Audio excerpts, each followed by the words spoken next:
this is not literally his greatest fear, but I take his point. His sister, thoughtful at 8 years old, looked out the window at the traffic and said absently, "My biggest fear is hurting someone else." And there you have it. They neatly excavated two kinds of vigilance, neither a sucker nor a scammer bee.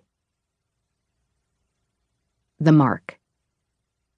A mark is a chump, the pawn in a rigged game, the con artist's target. In mid-century lingo, a mark had to be cooled out because he would get so upset that he might throw the whole game into disarray. Being conned does feel terrible. You can probably make yourself cringe just thinking about playing the fool, a loser both literally and socially. The mark is a special kind of victim with a particular penchant for self-loathing. It can be helpful to try a little thought experiment to see what makes the sucker experience singular. Imagine, one afternoon you get an alert from your bank that there is a suspicious charge on your account for $20.50 put through 1 hour ago. The charge appears to be associated with a website called easygames.com, a site you have never heard of, much less provided with your credit card information. The customer service agent from the bank tells you that it's certainly a fake company, likely deployed by hackers who test random digit strings and sometimes get lucky. The bank will refuse the transaction and you won't lose any money. Okay. Now, imagine slightly different facts. An hour ago, you did give your credit card information out, and you did authorize a charge for $20.50, but not to easygames.com. An affable young representative from an international children's fund was tabling outside your grocery store, asking people to give $20.50 as part of their End Child Poverty by 2050 campaign.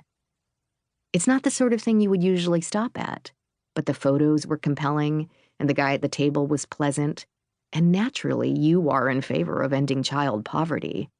When you get the alert from the bank, you realize something has gone wrong.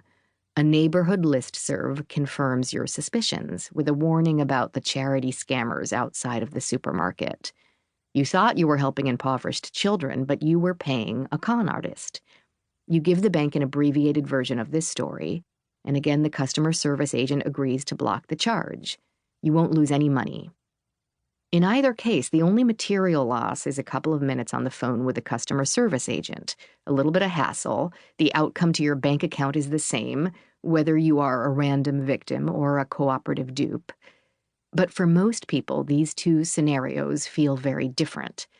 The hack is a minor annoyance, frustrating but not a cause for self-recrimination or shame. Getting conned is painful in a deeper and more complicated way, a lesson that sticks with its mark long after the bank records have been corrected. It implicates the sense of self. What was I thinking? How could I be so stupid? And it also feels like a faux pas. Socially speaking, fools get little sympathy and a lot of scorn. There is something deeply disruptive about the feeling, or even the anticipation, of a fool's betrayal. It makes sense that we want to avoid bad feelings. There is a reason you don't leave your door unlocked or your life savings on the front porch. Things you value need to be protected. In the familiar cultural narrative, each mistake, wooden nickels, easy games, Dr. Phil, is an opportunity for learning. Once burned, twice shy. But we talk less about the costs of being excessively wary. What lesson will you take from your brush with the scammer? And what shadows will it cast the next time you want to be generous or open-minded? I am a professor of contract law with a graduate degree in psychology, so I am pretty comfortable with the idea that people care a lot about betrayals. Contract disputes are naturally about suckers, or at least about people who feel like suckers when their deals fall apart. Nervous potential chumps occupy a lot of my day-to-day professional attention. My original interest in fools, though, started from another side of my academic life. I finished law school in 2005, but I did not take the bar and become an attorney. While I was in law school, I had grown increasingly occupied with how regular people perceive their legal rights and obligations. Instead of getting a real job after graduation, I stayed in school for 3 more years and completed my PhD in experimental psychology. I was most curious about decisions that forced people to navigate